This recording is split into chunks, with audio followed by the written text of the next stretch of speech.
más cabrona que bonita. Borja Castelar podría haber sido muchas cosas. Un niño bien de Madrid, un economista estudioso o un vendedor cualquiera con buena labia. Pero algo en él decidió desviarse. Lo suyo no era solo vender, era entender. No era solo el hablar bonito, era decir lo que pocos saben nombrar. Borja es ese raro espécimen que combina ambición con conciencia, energía con profundidad y éxito con sentido del humor. Borja aspira a ser el mejor en lo que hace. Durante sus años en LinkedIn fue el mejor vendedor.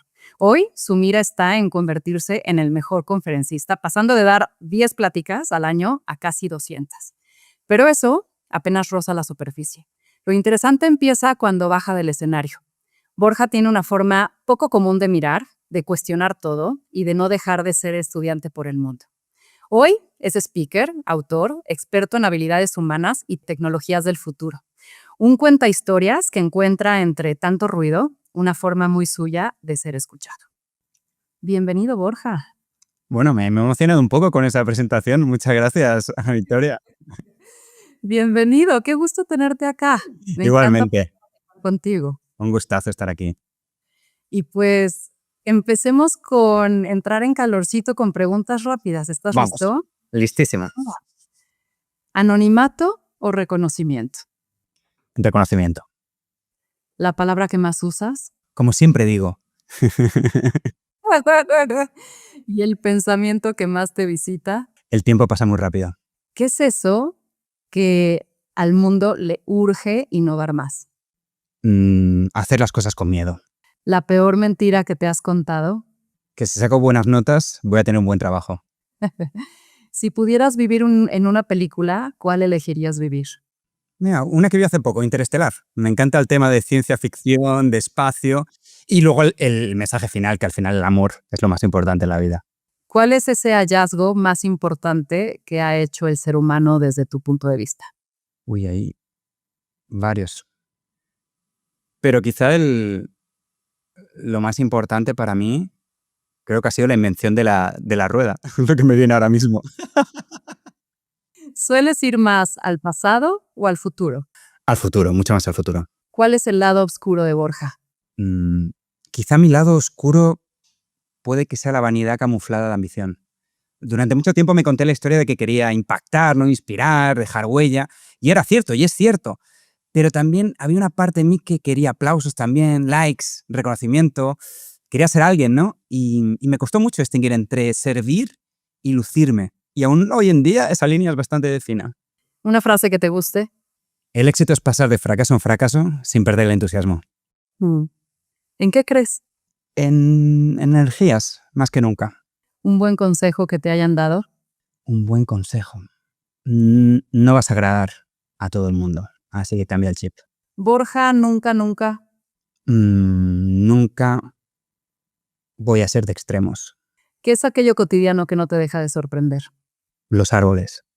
Si te arrestaran sin explicación, ¿qué asumirían tus amigos y familia que hiciste? Uy, esa es buena.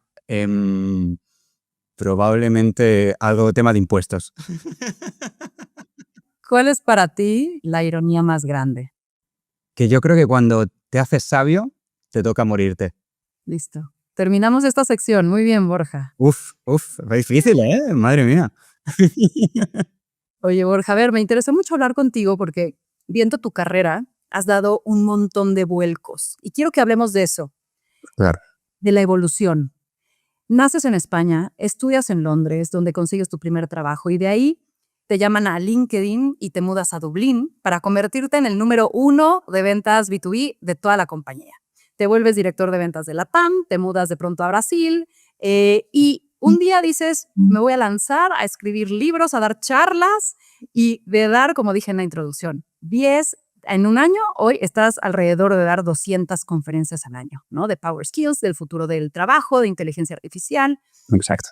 ¿Cómo es tu visión de la evolución elegida? Y te doy contexto. Hay veces que lo que eres hoy, esa versión tan hecha, ¿no? Es a veces la que te impide siquiera imaginar que puedes ser algo más. Como que de pronto nos condenamos a lo que somos hoy, a la carrera que estudiamos, al trabajo que elegimos, a la carrera que ya empezamos, y nos cuesta dar estos vuelcos. tú has dado vuelcos importantes. Desde tu experiencia, ¿cómo tú hoy no limita la potencialidad de lo que puedes ser? Pues yo siempre he sido muy disruptivo con eso. Siempre he pensado que puedes cambiar en cualquier momento, que no somos árboles, ¿no? Que tienes la capacidad de reinventarte las veces que haga falta. Entonces yo siempre lo he visto claro, siempre he pensado, y he visto un poco la vida como un juego. Digo, oye, ¿por qué no cambiar de piezas un poco? Siempre las mismas piezas.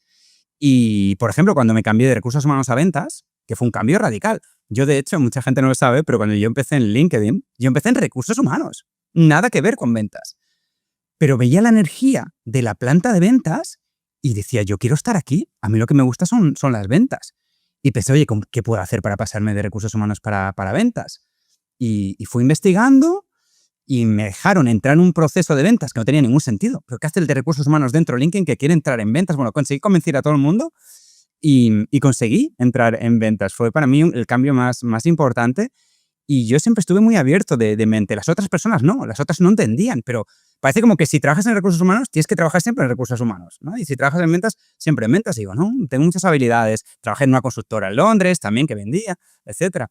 Entonces yo me veo siempre como hoja en blanco. Y no sé lo que voy a hacer en 5, 10 años tampoco, pero lo bonito es cambiar. Mucha gente se angustia mucho con el futuro del trabajo, ¿no? Con el tema de la inteligencia artificial. Van a acabar los empleos, ¿qué voy a hacer? Las profesiones. Todo lo contrario, murió el día de la marmota de estar estancado haciendo lo mismo durante décadas. Pues genial, Y qué bueno, ¿no? totalmente. Hay que tener la mentalidad esa de, bueno, pues a divertirte, a cambiar de áreas. Ahora soy abogado y mañana soy conferencista. Es decir, lo bonito de la vida es tener esa mentalidad abierta de ir adaptándote a todo lo que va ocurriendo. ¿Y cómo mitigas ese miedo que de pronto yo veo mucho en las mujeres, ¿no? Y hay una estadística que dice que para que una mujer levante la mano para un nuevo puesto, una nueva posición, una promoción, se espera tener el 95% del conocimiento del puesto porque dice, no estoy lo suficientemente preparada. Entonces, tú vienes de recursos humanos a ventas, hijo, que habrás tenido el 20% quizás del conocimiento que se requería. Sí, menos. ¿Cómo mitigas eso de que el expertise, que tu carrera, que la experiencia es mucho más importante quizás que de esta aventura de decir, me voy a probar en el camino? Totalmente. Y fíjate qué interesante lo que comentas, porque en LinkedIn lo veíamos claramente. Las mujeres, para aplicarse a una vacante, necesitan tener más requerimientos, sentirse que están más preparadas para aplicar a una vacante. Se veía claramente mujeres. Los hombres no. Los hombres, aunque tuvieran la mitad o menos, iban Sí. directamente y se aplicaban. Así que es totalmente cierto. Y se veía con datos en LinkedIn ese comportamiento, especialmente en mujeres. Que yo creo que es el síndrome del impostor, que pega mucho más fuerte en mujeres en la media. Es decir, ay, ¿quién soy yo? No me veo preparado. Esa sensación de que tienes que estar muy preparado para hacerlo. Como toda la vida, ¿no? Es decir, solo voy a emprender si estoy 100% preparado. Y la realidad no es esa. Y más hoy en día, que lo digo mucho en mis conferencias, lo importante son tus habilidades humanas muchas veces. Yo sabía que sabía comunicarme, que sabía persuadir, sabía que tenía todas las habilidades sociales para el trabajo. Me faltaba la técnica, pero muchas veces la técnica es más fácil de aprender. Entonces, céntrate en tus cualidades, piensa cuáles son tus habilidades más destacadas, otra vez autoconocimiento, y cuando tienes eso claro, te sientes mucho más seguro, aunque la parte técnica no la tengas, porque yo estaba convencidísimo que si me daban el puesto, lo iba a reventar, porque tengo las habilidades y las ganas y la energía y la actitud al final de hacer las cosas. Entonces, es como lo del miedo. Hazlo con miedo igual. ¿El síndrome del impostor? Pues hazlo con síndrome del impostor. Todo el mundo sufre. Yo igual. Hoy tengo una conferencia y tenía síndrome del impostor. Ay, ¿qué voy yo a hablar ahora de este tema, no? Pero es normal convivir con ello y tenemos que hacerlo igual. Oye, y al evolucionar, pues vas dejando rasgos, ¿no? Y una versión quizás de ti, pues desaparece o va disminuyéndose para convertirte en otra. ¿Qué Claro. versión de ti hoy estás dejando atrás en este momento de tu vida para la siguiente evolución de Borja? Estoy dejando atrás, y esta es un poco la crisis de los 40, en la que estoy a veces entrando y saliendo, la verdad. Pero lo que estoy dejando atrás es un poco esa ambición desmesurada que he tenido siempre, que ha sido también lo que me da la energía. Yo siempre digo, es una persona obsesiva, muy obsesiva. Cuando me da por algo, pero me obsesiono completamente. Es bueno y malo. Si la obsesión es buena, genial. Si la obsesión es mala, ya no es tan bueno. Pero tengo una personalidad un poco obsesiva. La obsesión tiene una palabra un poco mala también, pero no. Cuando te apasiona algo, la obsesión viene como forma natural de esto. Y al final, eso es lo que siempre me ha movido. Pero ahora quiero una obsesión y una ambición más saludable, poniéndome más límites a mi tiempo, sabiendo descansar, también tomarme tiempo libre y no sentirme culpable por no estar siempre súper productivo. Eso lo he aprendido en los últimos tiempos, el sentirme bien, el tener slow mornings, como tengo todas Sí. las mañanas, que me levanto, me voy a la terracita, tomo el café, el sol, leo un libro y a lo mejor si no tengo llamadas me quedo 2 horas haciendo eso. Entonces tener eso y no sentirte culpable para mí ha sido importante. Y controlar la ambición, no sentir que siempre estoy detrás de la zanahoria, como he estado toda mi vida. De qué es lo siguiente, qué es lo siguiente, qué es lo siguiente, qué es lo siguiente. Estar un poco más presente y aprovechar más el tiempo a nivel personal. Oye, ¿cómo aprendes a vivir en paz en contradicción? O sea, porque algo que yo he encontrado también en mí es que de pronto, pues, aunque me considero bastante congruente, hay contradicciones, ¿no? O sea, puede ser alguien muy introvertido, pero que le guste hablar en público. Total. Y de pronto, esas contradicciones que al final son nuestros matices, no sé, nos peleamos con ello. ¿Qué contradicción vive Borja? Y ves que de pronto en el día a día lidiamos con ella la gente que te rodea. Sí. Pues es un poco como, me recuerda un poco al lado oscuro que explicaba antes. A veces siento que lo estoy haciendo por mi mensaje, porque quiero servir, y otras pienso, uy, lo estoy haciendo por vanidad. Subo al escenario porque disfruto mucho escucharme. Es decir, tengo como a veces una contradicción muy fuerte y crisis también. ¿Lo estoy haciendo esto por vanidad realmente? ¿O realmente creo en el mensaje que quiero decir? Claro, esa parte del ego es difícil, ¿no? Y es algo que siempre intento controlar. He visto, sobre todo viendo otros speakers, que he visto que el ego se les va de las manos muchas veces, ¿no? Yo tengo a veces una lucha interna y contradictoria de quién quiero ser, pero siempre desde la humildad y no dejarme llevar por los aplausos, que es muy fácil perder el rumbo cuando tienes aplausos constantes, cuando subes a un escenario constantemente. Cuando te dice lo bien que haces las cosas, lo que te ha cambiado la conferencia, qué maravilloso eres. Es difícil en esos momentos no entrar en contradicción y no sentirte especial, pero al mismo tiempo decir, no me puedo sentir tan especial. Entonces, entro un poco en cortocircuito a veces.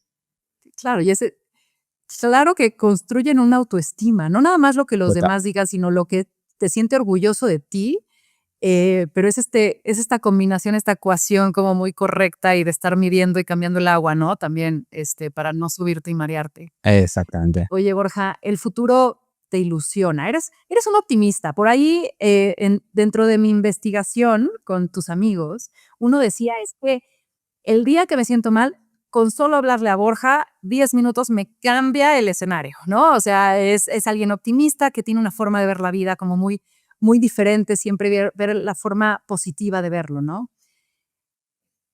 ¿Qué ves en el futuro que te da esperanza? ¿Y qué ves en el futuro que, a pesar de tu optimismo, te da miedo?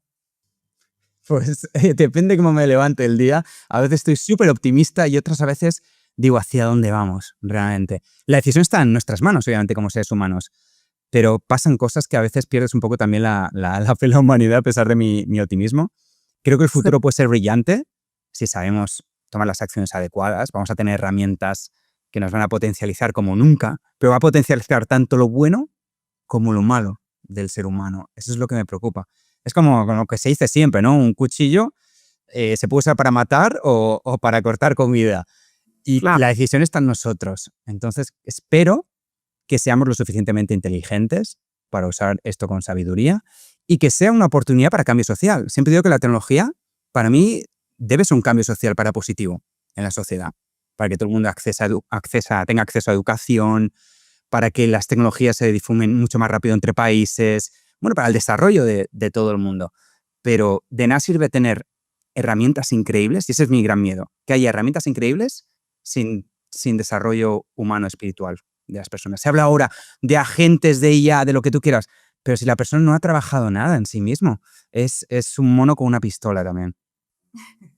Oye, hablabas hace rato que piensas más en el futuro que en el pasado y eres alguien que estudia sobre el futuro del trabajo, el futuro de la gente en unos años, en unos meses, en lo que sigue. Pero es muy paradójico porque de pronto, si hoy te preguntara lo que estás viviendo hoy, si te lo hubieras imaginado, es muy probable que no. Es, y de pronto ver hacia el futuro es como pues un volado con una probabilidad muy baja de atinarle.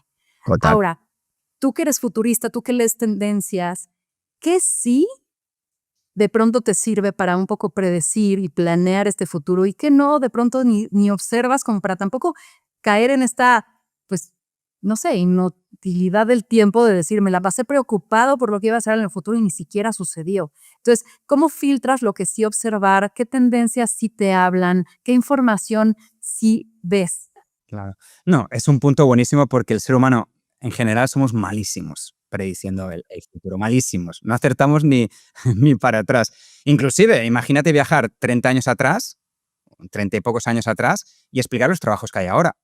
Sí, no. Sería complicadísimo explicarlo. No había internet. Habría que explicar primero internet y buena suerte con eso. Y luego trabajos que dependen de internet.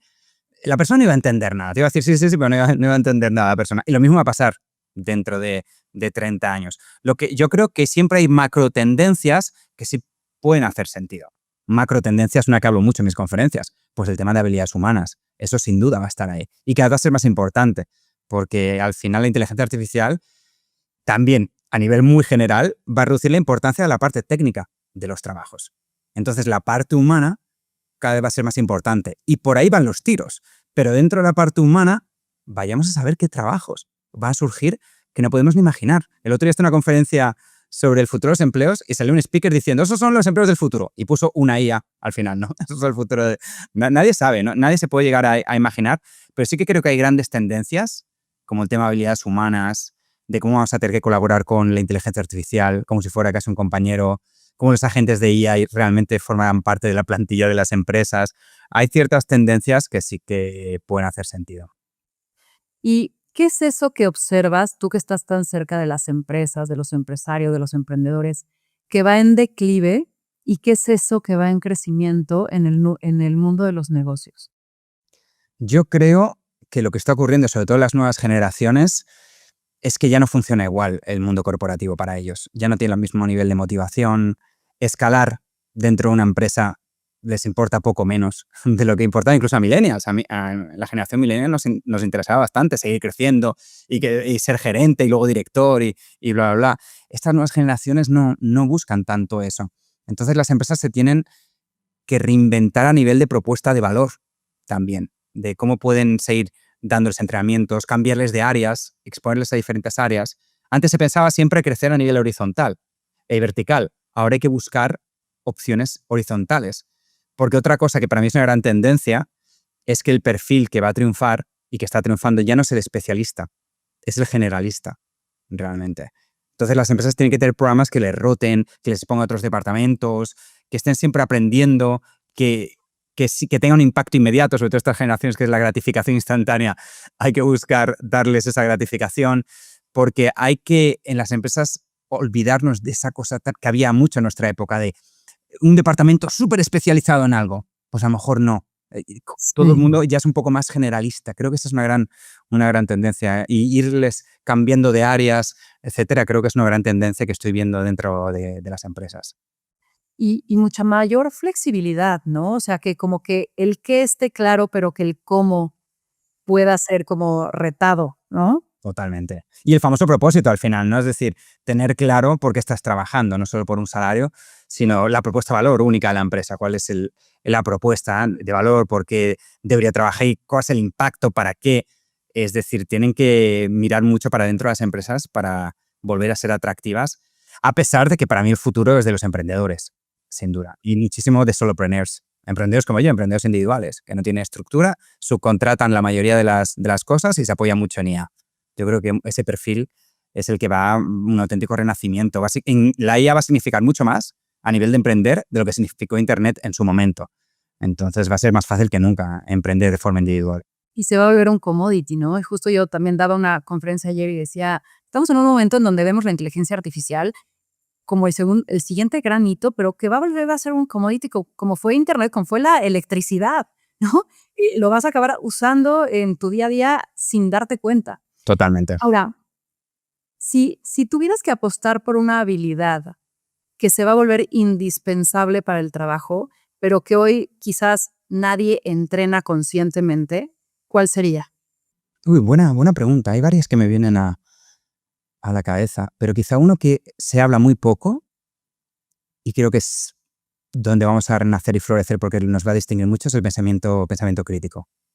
El, el entender tendencias, el conectar puntos. Nosotros los seres humanos conseguimos conectar puntos de una forma muy extraña, realmente, casi sin datos. Todavía están investigando por qué y cómo lo conseguimos hacer, al contrario que la inteligencia artificial, que recoge millones y billones de datos.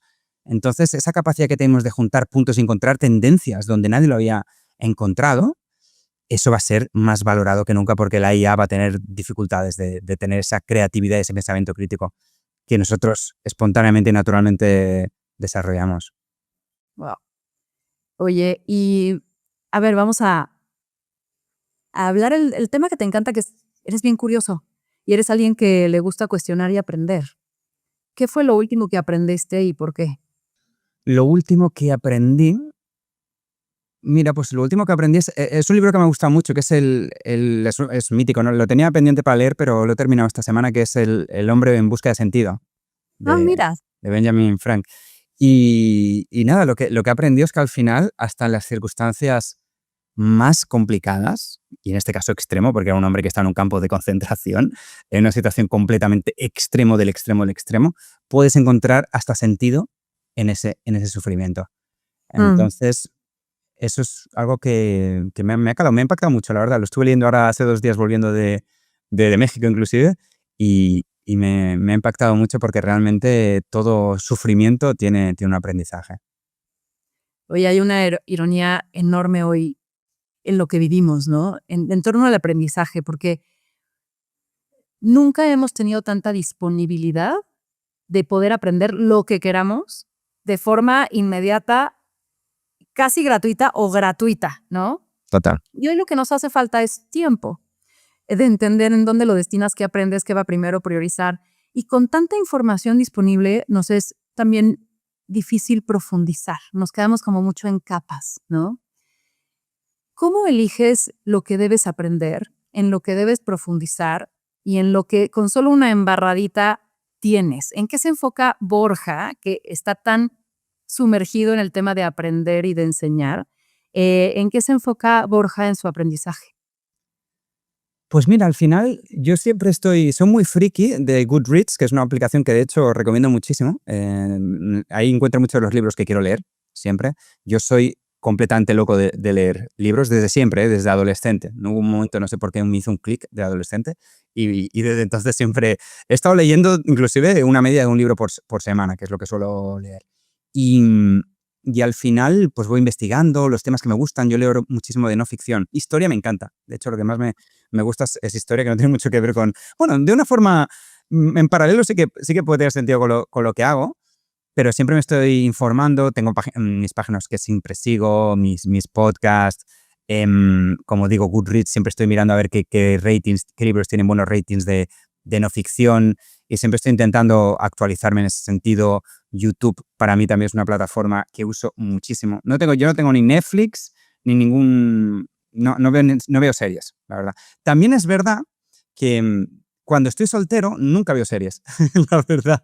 Yo sé que no tiene nada que ver, pero cuando estoy soltero no me gusta ver series ni películas solo. Es una cosa curiosa, me gusta verlo con alguien. Si no, Tira ahí, sí. exacto, me gusta comentar feedback, hostia, qué fuerte lo que está pasando.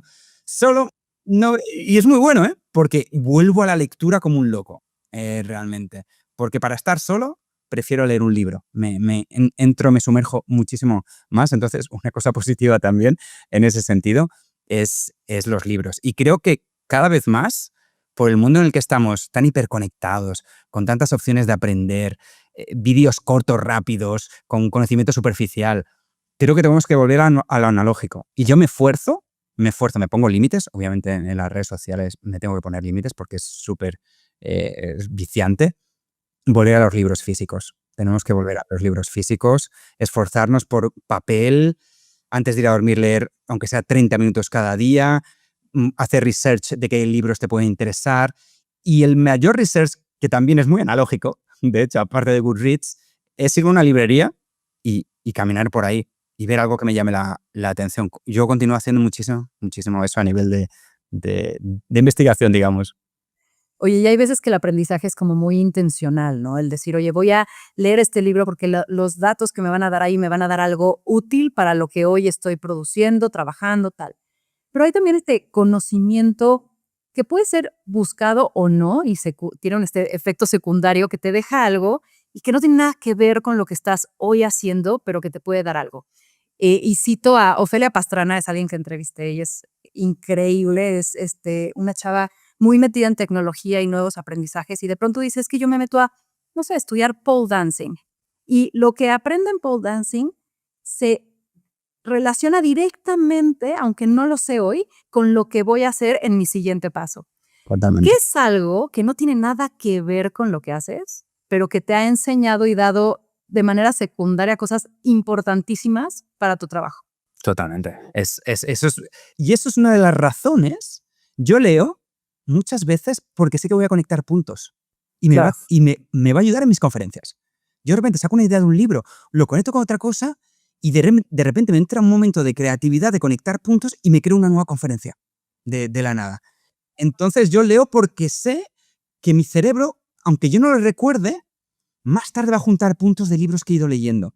Entonces, de una forma un poco egoísta, pensando en mis conferencias, porque parte de mi trabajo lo considero 50% de mi trabajo, o si no es más, es leer Wow. libros, para que me dé ideas innovadoras y hacer presentaciones completamente nuevas con ideas provocativas, que es lo que siempre intento, ¿no? Ideas que generen esa provocación, ese cambio de status quo, y los libros me dan mucho eso porque juntan los puntos. Igual que en mi carrera, yo mentiría si he planeado dónde estoy en cada momento. No he planeado nada, pero se han ido juntando las cosas, tanto para adelante como para atrás.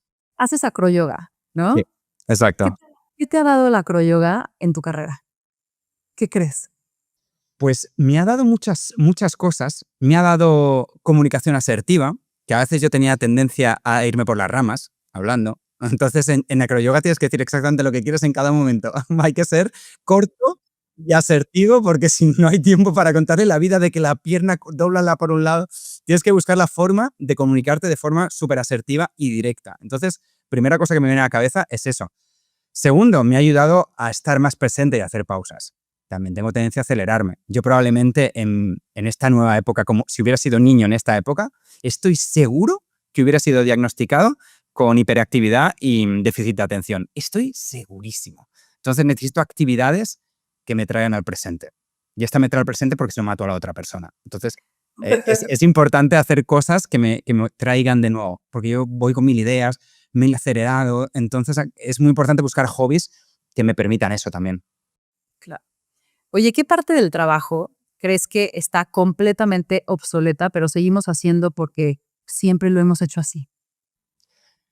Pues yo creo que muchas partes que son muy repetitivas, y la parte administrativa de los Mm, trabajos, que ujú. seguimos haciéndolo. Hay muchos trabajos que el 50% del trabajo es sumamente repetitivo. Y yo estoy seguro que en un futuro, no muy lejano, lo veremos como algo rarísimo. No, no, fíjate, es que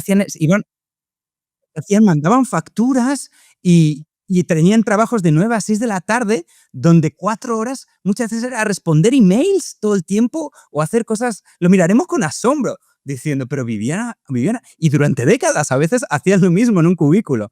Entonces, yo creo que O eso es iban todos a una oficina, tenían un solo lugar de reunión, ¿no? totalmente, lo veremos como en el museo. Iremos al museo y lo explicarán, ¿no? Y eran décadas, y esperando a una jubilación. La gente se moría, y envejecía y se moría. Sí, sí, estoy seguro que lo veremos así. Oye, algo que también yo veo que es una habilidad que es del presente, pero va a tener que ser clave en el futuro, es la empatía. ¿Tú crees que la empatía se puede enseñar, o solo se puede fingir muy bien? O sea, ¿crees que todos somos posibles y capaces de ser empáticos y cómo se aprende o no? Es muy buena pregunta, y el otro día justo me lo estaba preguntando. Había varias cuestiones que me estaba preguntando el otro día, en un workshop, además. Porque si la persona es muy poco empática, no estoy seguro. Estoy seguro que hay espacio de mejora, pero no estoy seguro si esa persona puede llegar a ser realmente empática cuando partes de una. Es como la curiosidad. El otro día también lo hablaba. Yo creo que todo se aprende en la Ah, vida. Pero, por ejemplo, otra realización que he tenido hace poco es que la curiosidad o tienes o no tienes. Siento que las personas o tienen curiosidad o no, o les da igual. Realmente es una cualidad que no se aprende realmente. Es difícil. ¿Cómo incentivas que la persona sin ser curiosa sea curiosa? Y eso lo he visto Sí, mucho porque contratando. es una llama que de pronto te da O sea, cosquillas. Es que, ¿no? claro. Saciarla. ¿Y tú puedes encender esa llama realmente? Pues Sí. mi experiencia contratando a cientos de personas en LinkedIn es que no. Las personas que no eran curiosas, no eran curiosas. No tenían más ganas de entender por qué pasaba eso en la empresa o preguntar a Pepito. No lo hacían, aunque tú les incentivases. Mi experiencia empírica es que los que no son curiosos no van a ser curiosos. Y los que son cero empáticos van a mejorar muy poco. Sí. Mm. Oye, muchos creen que el que triunfa es el más talentoso, pero tú dices que es el que mejor comunica. Totalmente.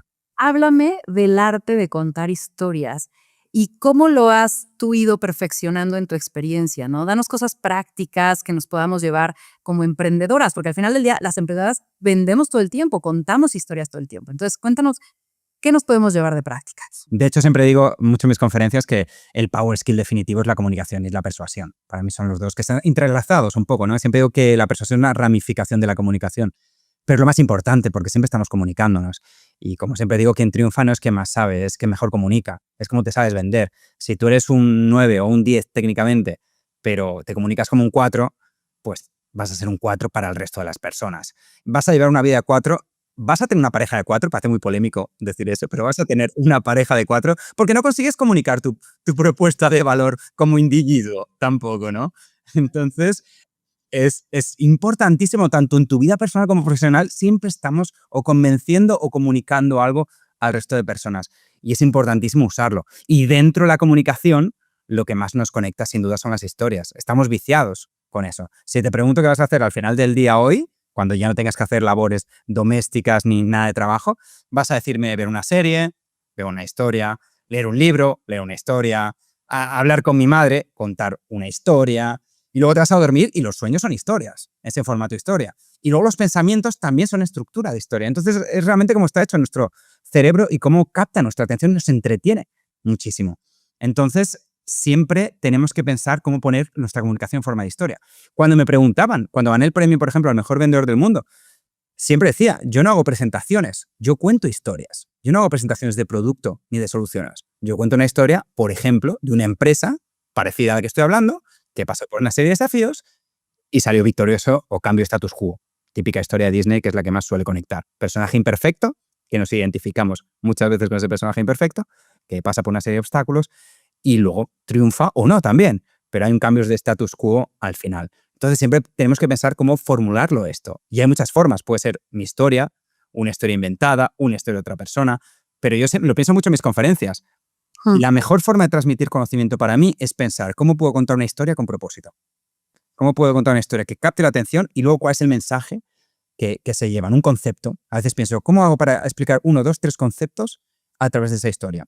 Y a veces es mucha creatividad. Me siento con una hoja en blanco, con un papel, y digo, a ver cómo coño explico esto en historia. O sea, me pongo, el objetivo de mi conferencia es explicar la importancia de los power skills, cómo potenciarlos o marca personal LinkedIn. Quiero pensar, primero pienso el objetivo de esta presentación. ¿Cuál es el objetivo final? 3 elementos. Vale, esos 3 elementos. Bien, ahora como tengo 3 historias o 2 historias, para a través de esas historias interesantes contar esos elementos que quiero explicar. Entonces siempre pienso eso. Y al final también es práctica. Cuantas más veces practicas, más tu cerebro ya piensa nuevas estructuras que vas a crear con los conceptos que tú quieres explicar también. Y como digo, cuantas más veces cuentes una historia, más buena vas a ser contando historias. Es como la gente que cuenta chistes increíbles. Ha contado el mismo chiste 500 veces. Lo ha explicado 500 veces. Entonces es buenísimo, ya tiene tonos, ya cambia florituras, pone colores aquí, porque lo ha explicado ya tantas veces que lo puedo explicar con los ojos cerrados. Entonces es lo mismo. Practicar, practicar, practicar. Y lo digo mucho en mis conferencias. Practica grabándote en el móvil, contando una historia. Luego mira esa grabación, mira tus muletillas. Muy importante eliminar esas muletillas típicas. En México el es súper típico también. Entonces, eliminar las muletillas también es muy importante a la hora de contar historias, porque lo he visto mucho en los workshops de storytelling. Si empiezas a hablar cada 10 palabras, esa historia pierde toda la fluidez también. Entonces, también hay cosas en la decoración de esa comunicación y contar historias, que es importantísimo para mantener el hilo conductor también. Oye, cuando das una conferencia, pues hay un guión más definido, ¿no? Tú mismo lo dijiste y me siento antes, ya sé de qué va, cuál es el inicio, cuál es el propósito, tal. Pero de pronto cuando haces una venta, puede haber giros más inesperados, ¿no? ¿Cómo te preparas para presentarte ante un cliente y hacer el mejor pitch de tu historia? ¿Qué pasa antes, qué pasa durante, qué pasa después de una venta exitosa? Sí. Bueno, varios elementos. Yo siempre pienso primero de todo, cuando iba a una venta, tengo claro cuál es mi elevator pitch. O sea, cuál es la propuesta de valor única de lo que estoy vendiendo. Eso tenemos que tenerlo clarísimo. Eso lo aprendí mucho vendiendo en España, inclusive. Porque en España te interrumpen mucho y te dicen, Borja, que no me cuentes tu vida, que por qué debería invertir en estas soluciones, ¿no? Entonces, claro, eso te lleva a una capacidad de síntesis también. El mexicano no, el mexicano te va a dejar hablar todo el tiempo tranquilamente, sin problema. El español no. El español, los 5 minutos de rollo de beneficios de las soluciones, te va a decir, Borja, que no me cuentes tu vida. Y a ver, ¿cuál era, por ejemplo, la propuesta en síntesis de lo que vendías en LinkedIn cuando te decían, tengo 3 segundos, venga? Perfecto. Pues mira, como yo hacía, lo que yo pensaba que era un elevator pitch antes era contarte lo siguiente, era decirte, pues mira, en LinkedIn, en Talent Solutions, las soluciones de talento de LinkedIn, lo que estamos haciendo es mejorar la marca empleadora de las empresas para que sean más atractivas y intentamos reducir el coste de contratación. Ya está. Contaba un rollo que a partir de ahí ya la persona se había perdido. Porque estoy contando todos los beneficios y puede ser interesante, pero no engancha. Entonces, claro, pensaba, a ver, una frase, 2 frases. Pues, ¿cómo podía ser un pitch mío de ventas en LinkedIn cuando me soluciones de talento? Pues estamos acabando con las fuentes tradicionales de reclutamiento. Tanto la bolsa de empleo con las empresas de headhunting. Estamos acabando con ellas. Y estamos implementando lo que creemos que es el futuro del reclutamiento. Ya está. Ya, Simplemente. y genera Acabo interés. con algo, cambio de paradigma, que es, y esto es lo que funciona a nivel de talento a día de hoy. Entonces, estamos siempre transformar, estamos transformando la forma en que las empresas reclutan, acabando con las fuentes tradicionales y llegando al candidato pasivo, que es el que no busca empleo. Entonces, siempre una frase, 2 frases, en vez de contar todo el rollo de las soluciones. No, estamos reduciendo los costes de reclutamiento, aumentando el no sé qué, el no sé cuántos. Elevator pitch. Y esto se aplica a todo en la vida, como candidato en un proceso de reclutamiento. A ver, ahora en una cita, porque además también Borja hace buenos primeros dates. Entonces, estás con una chava en un lugar, en un bar, ¿cuál es tu elevator pitch de Borja? Pues fíjate que yo mentiría diciendo que tengo elevator pitch, pero no tengo. Yo en una cita lo que hago es que el centro de todas las atenciones es la Está otra en persona. la persona. Es la Sí. otra persona. Hablo de mí lo justo y necesario si me preguntan, realmente. Pero a mí lo que me gusta es entrar con curiosidad, hacer preguntas, que siempre digo, la verdadera persuasión está en eso, en las preguntas que haces. Para mí la diferencia de un vendedor normal a un vendedor top son la calidad de las preguntas que hace esa persona. Pero de lejos, ¿eh? Si tuviera que quedarme con algo que diferencia a un vendedor normal a un vendedor mega crack, son las preguntas que esa persona hace, sin duda. Y además de las preguntas, ¿qué técnicas de persuasión nunca fallan? Pues, a ver, lenguaje corporal siempre sonriendo. De hecho, Siendo así también, ¿no? también me inspiré mucho en eso, en unas personas más carismáticas que he conocido, que era el vicepresidente de ventas de LinkedIn, precisamente, que fue mi mentor durante mucho tiempo. Y él tenía una habilidad muy buena que le copié muchas veces, que es esas personas que cuando hablan están sonriendo todo el tiempo, te están sonriendo todo el tiempo. Es como es una pequeña sonrisa, pero te transmite una energía espectacular, ¿no? Creo que tiene mucho que ver con eso. Cuando percibimos a personas que tienen energía increíble, yo creo que está mucho con esa pequeña sonrisa todo el tiempo, ¿no? Mirarte a los ojos, sonreír, toda la parte del lenguaje corporal es súper importante. Halagar es importante, pero sin ser falso, obviamente, no. Pues si vas a las oficinas de un cliente, dices, ¡uy, qué bonitas las vistas! Es decir, siempre intentar halagar, como digo, insisto, sin ser falso, súper importante. Mostrar interés genuino. Pensar que la persona con la que estás hablando es la persona más fascinante del mundo. Para mí es la mentalidad con la que entra con los clientes. Porque al final la gente que sentimos que es carismático muchas veces lo es porque nos hace sentir especiales, porque se interesa por nosotros, nos halaga, nos pregunta, y hay solo cosas buenas. Te ocurre cuando vas sonriendo, con la energía alta, con curiosidad y haciendo preguntas, de repente, solo cosas buenas te empiezan a pasar en la vida. Es impresionante. Y es que además no le vendemos a empresas, le vendemos a personas. personas nos compran y entonces tienes que hacer esa conexión con la persona, ¿no? Totalmente. Y al final, siempre digo que cuando vas con esa actitud positiva, con esa energía, con esa curiosidad, a mí me han aparecido en mi vida, y yo creo que el 90% de mi éxito es eso, ángeles de la guarda, les llamo. Son personas que de repente en momentos de mi vida me han apoyado, pero de una Mm. forma desinteresada, completamente, desinteresada.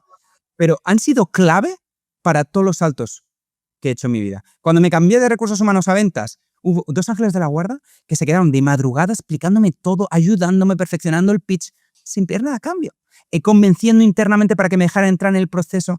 Es como que me siento muy afortunado, y es muy loco ahora que lo pienso, es impresionante, que siempre he tenido ángeles de la guarda que me han ido ayudando, pero de una forma. Cuando entré al mundo de conferencista, igual, varias personas ayudándome, tienes que hablar con tal, presentándome a todo el mundo. En momentos claves de mi vida, tengo la suerte, de repente, de esos ángeles de la guarda. Yo creo que esos ángeles de la guarda tienen mucho que ver con la actitud con la que vas en la vida, sin duda. Claro. Y que tú fuiste ángel de la guarda seguro para ellos en algún otro momento de regreso, ¿no? También, Oye, exacto. Borja, ¿qué parte de este proceso de ventas o del proceso de ventas en general nunca debería de ser delegado o que crees que nunca va a ser sustituido por ningún tipo de inteligencia artificial, aunque pudiera hacerse mucho más rápido o mucho más eficiente? Pues yo diría la parte de lo presencial, realmente. Eso creo que nunca va a ser sustituido. El irte a comer con el cliente, por ejemplo, esos momentos para mí eran los más importantes. El irte a jugar a golf con tal cliente. Yo he aprendido a jugar bien al tenis para irme a jugar a tenis con mis clientes. Son cosas que parece que no, pero marcan toda la diferencia. Esos momentos de interacción social presencial es insustituible. En México, de repente, irme a tomar unos tequilas con los directores de X empresa, ¿no? Esos momentos son totalmente. Y acabar cantando Luis Miguel en esa. Hay una sala que es muy graciosísima, sala de despecho se llama, ¿no? Ahí en México me han llevado a varias. Oh, eso sí. Sí, sí, sí. Me lo he pasado increíble en esos lugares, la verdad. Y creo que esos momentos de reírte, de abrazarte, genera un nivel de conexión que para mí ahí la venta muchas veces ocurre ahí. Y luego cuando te vas a otro lugar, te compran, da igual, compran a Borja. Es como cuando ahora llega un momento que me siento muy afortunado también, que antes no me pasaba eso. Pero ahora muchas veces me contactan para conferencias por ser Borja, no por el tema. Habla de lo que quieras, prácticamente me dicen, ¿no? Entonces, es cuando ya tienes ese nivel de conexión, eso es totalmente insustituible. Va a haber muchas partes de las ventas que se van a automatizar. Por ejemplo, la parte de prospección va a ser muy automatizada. Los que son los Sales Representatives, SDRs, que se llaman en muchas empresas, que son los que cualifican llamadas, pues eso tiene alta probabilidad de que va a ser automatizado. Pero la parte final de cerrar, de relaciones, y sobre todo con grandes empresas, que son procesos mucho más complejos, más humanos, donde tienes que hablar con un montón de interlocutores, esa parte de conexión, de ir a salir fuera con el cliente, de conoceros, esa parte humana es insustituible. Oye, y sé que eres, hablando también de la inteligencia artificial, muy curioso de la inteligencia artificial y de los prompts que haces y tal. ¿Qué te ha enseñado la inteligencia artificial sobre ti que una persona nunca te había hecho ver? Oye, y quizás, ¿qué es lo más duro que te ha dicho? Pues que soy un poco neurótico, la verdad. Sí, un poco. Es que a veces entro en un bucle y le doy vueltas al mismo asunto cuando, Borja, ya mira para adelante. Para, ya para. Sí, sí, el otro día le pregunté, ¿tú crees que estoy un poco neurótico? Y es muy interesante que me haga la pregunta y me dijo, Borja, la verdad es que a veces eres un poco insistente con algunos temas. Necesito que me diga lo que quiero escuchar, también, muchas veces, pero está todo bien, ¿verdad? El futuro es brillante, ¿verdad? Necesito, dentro de ese optimismo, necesito refuerzo constante. A veces puedo caer también en la negatividad, también. Como estudio mucho sobre IA y leo la mitad del tiempo sobre inteligencia artificial, hay momentos que entro en bucles negativos también. Decir, joder, ¿hacia dónde vamos? Esto me preocupa mucho, ¿no? Y entonces entro en esa parte mía neurótica de que pierdo la fe, ¿no? Entonces me río de mí mismo muchas veces, pero me doy cuenta de esa parte muy repetitiva y neurótica de mi personalidad. También soy una persona mm, hipocondríaca también. Tengo esa parte hipocondríaca. Y todo el tiempo estás preguntando sobre eso. Sí, me pregunto, oye, ¿y qué pasa si esto? ¿Y qué pasa? Pongo en situaciones un poco extremas y pues esto puede ser. Y eso desde niño, la verdad, eso tampoco es una novedad. Siempre he sido un niño. Es verdad que he tenido, ¿cómo se dice? Neumonías muy fuertes. He sido un niño de ponerme enfermo constantemente. Entonces he arrastrado en mi edad adulta esa parte hipocondríaca. Uy, ¿qué me pasa? Uy, un grano es un cáncer. Entonces eso también, tengo esa parte también.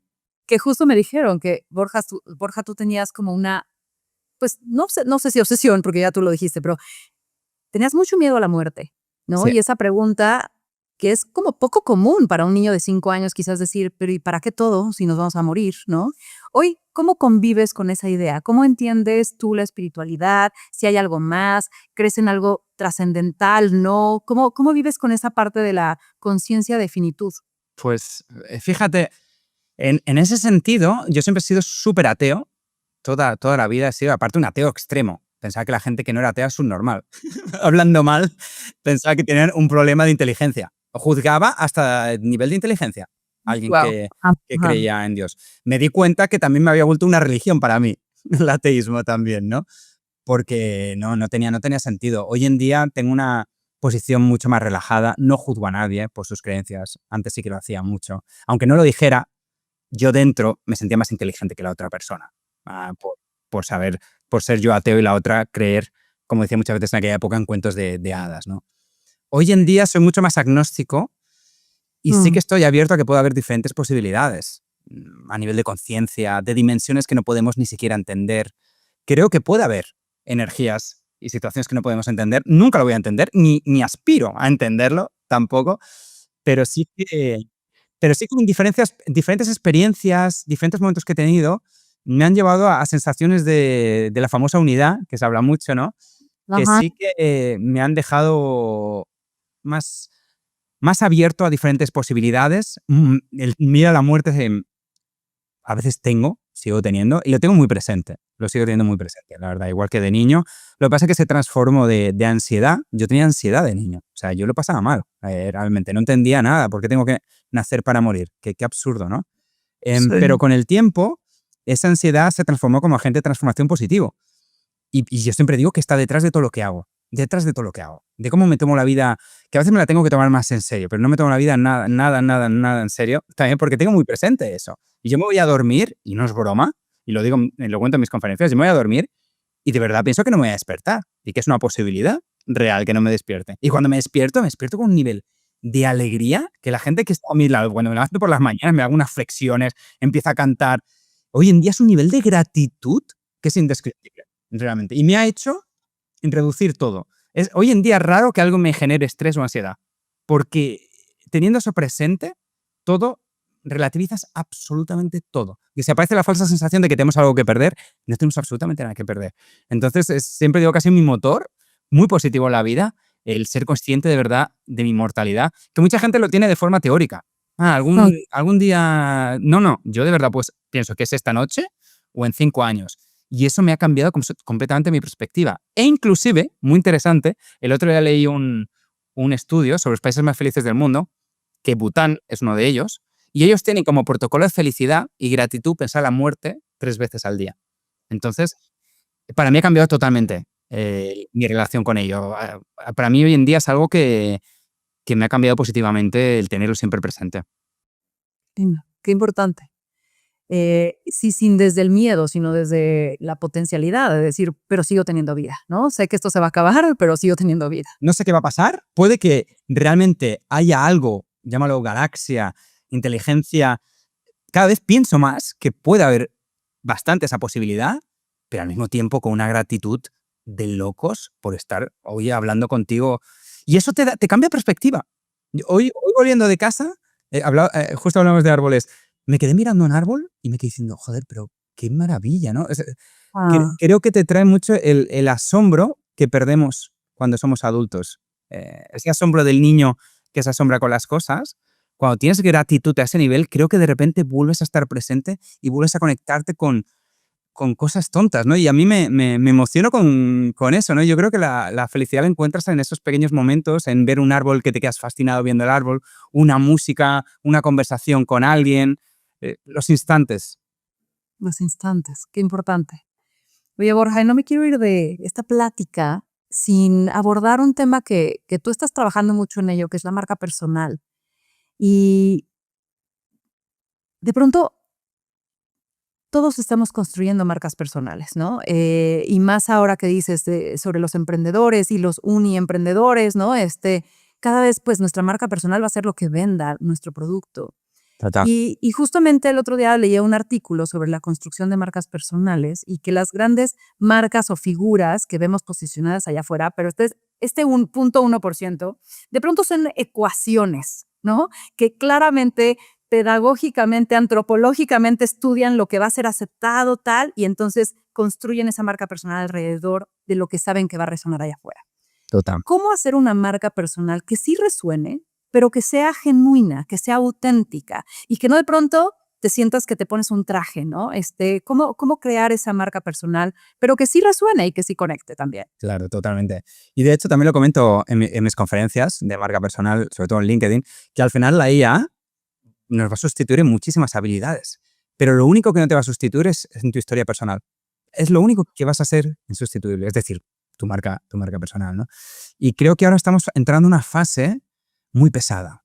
Es decir, tú entras ahora en LinkedIn y yo te garantizo que el 70% del contenido que está ahí está hecho por IA y es Claro. todo el mismo. Es cero auténtico. Algunos hasta dejan los mismos emoticones que te deja ChatGPT. Por lo menos cámbialos, por lo menos quítalos para que no se note tanto, ¿no?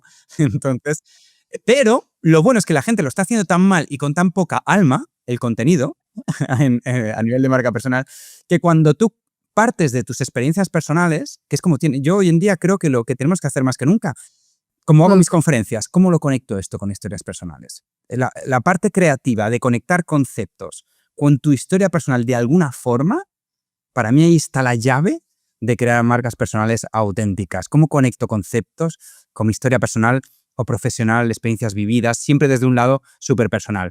Porque eso es la única forma de diferenciarte hoy en día. 3 pasos para conseguir tal. Pues lo buenas en ChatGPT, lo copias y pegas y lo pones en LinkedIn. Entonces, hay que buscar ser auténticos, provocativos. Siempre pienso cómo puede ser, pero me encanta en conferencias, tanto en contenido como en conferencias, cómo puede ser provocativo, ¿no? Vas a perder el empleo en 5 años, yo qué sé, ¿no? Por un ejemplo. Pero siempre entender tu estilo. Mi estilo últimamente gira mucho en torno a provocar, meterle más humor en las conferencias, pero entender que buscas transmitir y como digo, ser tú mismo, mostrar vulnerabilidad y para adelante. No hay nada más triste que he estado viendo tanto en mi carrera, que son las personas que intentan ser personas que no son, ¿no? En ventas lo he visto mucho. Personas introvertidas intentando ser extrovertidas, por ejemplo. No hay nada más ridículo que algo así. Inclusive los mejores vendedores con los que he trabajado eran introvertidos, porque mm. hacen mejores preguntas y escuchan mejor, tienen mejor escucha activa. Entonces, todo lo contrario. Oye, y cuando tú eres tu producto, ¿cómo te monetizas sin prostituirte? Muy buena pregunta y estamos en la era de la prostitución también. Estamos en la época de los eventos de conversión, de cómo hacerte millonario con 5 pasos y págame $5.000 y luego una mentoría de $10.000 high ticket. O sea, realmente Ujú. estamos en esta época de todo hay que venderlo. Y si tenemos visibilidad, tenemos que tener un producto digital y venderlo y lo otro. Yo creo que el futuro va a haber y va a ser para aquellos que van contracorriente en ese sentido, porque está llegando a un punto de saturación al final. Juegan mucho con la motivación, con la esperanza de las personas. Soy extremadamente crítico con lo que es la industria que se está creando en muchos solopreneurs y en muchos emprendedores individuales de vender marcas personales basados en cursos supuestamente de alto valor y que son al final vende humos, decir la palabra, la verdad, porque estamos saturados con eso. Siempre tiene que haber un CTA al final del contenido de comenta tal y te mando. Y los que vamos a ir a contracorriente, ahí vamos a tener resultados y todo pasa de moda. Las marcas personales también pasan de moda. Sí. Eso la gente no es consciente, pero tú puesto una marca personal increíble hoy, que si no es congruente y no tienes clientes contentos de esos productos que estás vendiendo todo el tiempo y todo el mundo todo el tiempo quieres vender al final de cada reel, eso te va a acabar manchando, estoy seguro. Oye, y ya para ahora sí, cerrar. Últimas preguntas. ¿Cuál fue una conversación que te cambió más que cualquier libro, mentoría o suceso? Pues mira, fue una conversación en Ay, qué Londres. claro lo tienes, ¿eh? Yo Sí, pensé sí, que te es que ibas a lo es. tardar Me más. sí, sí. Es que es algo que siempre tengo presente y siempre digo que es algo que me cambió la vida Ah, para mira. siempre. Me acuerdo perfectamente en Londres, cuando empecé mi carrera en Londres, yo empecé en consultoría de recursos humanos, inclusive. Ujú. Era un trabajo súper analítico, donde usaba mis debilidades todo el tiempo, nunca usaba mis fortalezas. Entonces mi autoestima estaba en el suelo, realmente, porque me sentía que me costaba mucho, tenía que trabajar muchas horas, no me destacaba tanto, era en inglés, que todavía no hablaba tan bien inglés. Entonces fue una época de mi vida que tenía Ya. taquicardias, urticarias. Bueno, mi cuerpo, yo soy una persona que somatizo mucho el estrés y la ansiedad. Entonces yo ya tenía de todo, también física y mentalmente. Y está en un momento muy bajo de soledad, de solo trabajar y con poca autoestima, de dónde quería ir, de si no me sentía que no tenía ningún talento en particular, todo lo contrario, que era No. muy lento comparado con los otros, porque otra vez, insisto, estaba enfocado 100% en debilidades mías. Y un día en un evento, me acuerdo perfectamente, una mujer me miró y es como esas personas que te miran y que te leen el alma prácticamente, ¿no? Y me dijo, sé que no estás pasando por un buen momento. Y le dije, pues no, la verdad es que no es, bueno, la verdad es que estoy un poco estresado, bueno, yo intentando ver el lado positivo. Siempre digo que a veces he sido muy positivo tóxicamente hablando. Es decir, siempre, no, bueno, estoy bien, no sé qué. ¿Sabes? Luego el cuerpo te somatiza aquello que tú te dices que todo está yendo increíble, ¿no? Y inclusive me dijo algo que me marcó mucho y me dijo, la verdad es que el futuro que tienes por delante es brillante. O sea, tienes un potencial brutal, realmente, y no lo estás usando.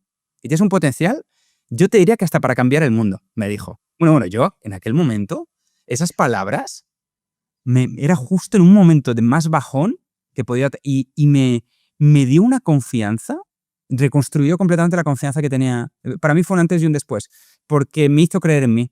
No creía en mí, básicamente. Y necesité una persona de fuera que identificara, después de una conversación de una hora que estuve hablando con ella, decirme que ella cree en mí ciegamente, y eso me dio un impulso para creer en mí, porque si no crees en ti, olvídate de nada. Oye, ¿y qué te hizo cambiar usar tus debilidades a usar tus fortalezas? Porque de pronto quizás vas en modo automático y no te das cuenta que estás usando tus debilidades.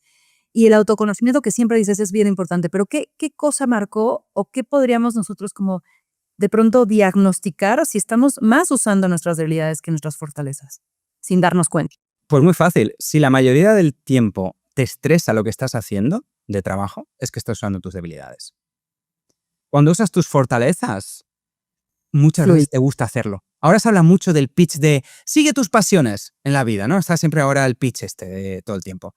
No, sigue tus fortalezas. Porque Ujú. normalmente cuando sigues tus fortalezas te encanta hacerlo. Es raro que se te dé muy bien y no te encanta hacerlo. Entonces el mayor indicio es, obviamente siempre va a haber estrés, pero si muchas veces estás estresado más de la mitad del tiempo de tu trabajo, es que estás usando principalmente tus debilidades, no estás usando tus fortalezas. Y para mí fue un wake up call, entender esto, y fue pasarme a ventas, por ejemplo, porque me di cuenta que ahí estaban mis fortalezas. Y efectivamente lo fueron. Poca gente creyó en mí cuando me pasé a ventas. Y recursos humanos en ventas. Pues al año ya había ganado el premio al mejor de Europa. Y a los 3 años Guau. ya era el mejor del mundo. Y todo esto con cero estrés. Cero estrés. Me encantaba. Otro síntoma. Si los domingos estás medio depre porque sea lunes, es que tampoco estás en el lugar correcto, básicamente. Yo los domingos estoy pensando, a ver si ya empieza de una vez el lunes, que tengo un montón de cosas que hacer. Entonces también eso es un buen indicador. Qué buena onda. Oye, Borja, ahora sí, un último mensaje. ¿Con qué nos dejas? Con varios temas. El primero es que el futuro es de los curiosos y de los autodidactas. De los autodidactas, sobre todo, porque el sistema actual no te lo va a dar. Tienes que ser curioso y sacarte las castañuelas tú y aprender por tu cuenta y tener esa curiosidad infinita por estar aprendiendo. Nunca ha sido tan fácil aprender. A 2 clics puedes aprender sobre lo que quieras. Y los que van a triunfar son esos autodidactas y los curiosos. Los que invierten en estar súper actualizados en IA, siempre digo que los nuevos analfabetos van a ser los que no saben, sobre todo IA generativa, y los que no inviertan en habilidades humanas, en power skills. Como siempre digo en mis conferencias, hay que invertir en eso. No nos enseñan a cómo mejorar este tipo de habilidades, pero cuando empiezas a mejorar tu comunicación, tu persuasión, tu creatividad. Ahí es donde ocurre la magia. Y por último, de nada sirve estar aprendiendo si no hay acción detrás de eso. Simplemente estás aprendiendo. Por muchos libros que leas sobre natación, si no nadas, va a ser complicado. Entonces, acción masiva siempre. ¿Dónde te encontramos? Y sé que estás por lanzar un libro que ya salió en Colombia, viene próximamente en México. Cuéntanos un poco dónde lo encontramos, dónde te encontramos a ti, de qué va esto. Perfecto. Bueno, a nivel de encontrarme, las 2 redes sociales que uso es LinkedIn, número 1, de lejos. Instagram también hago mucho contenido ahí. Y efectivamente, el libro en México va a salir el 31 de julio, así que prácticamente el mes que viene. El libro se llama Power Skills, precisamente, y es un poco un manual práctico, sin paja, directo, accionable, de cómo mejorar Power Skills, porque son tan importantes. ¿Cómo puedo mejorar la número 1, que para mí es la persuasión, y hablo mucho de esta habilidad. Mentalidad muchísimo, actitud muchísimo y sobre todo también marca personal, sobre todo en LinkedIn. Entonces, un manual que combina lo que yo considero los elementos para triunfar en esta nueva era, que es saber de IA, Power Skills, mentalidad y marca personal. Esos 4 elementos que van a ser completamente esenciales para tener un futuro que va a ser increíble para la gente que tenga la actitud. Espero me invites al lanzamiento, Borja. Hombre, Quiero el mío firmado. Vas a ser la primera, ¿no, Victoria? Sin duda. Oye, Borja, muchísimas gracias. Te disfruté Muchísimas gracias por la entrevista. Una hora, oye. Ya está, ya ha pasado 1 hora, caramba. Muchas gracias, Borja, y pues esto fue Más cabrona que bonita. Si estás disfrutando de este episodio, dale like a este video y suscríbete al canal de YouTube para que no te pierdas los nuevos episodios.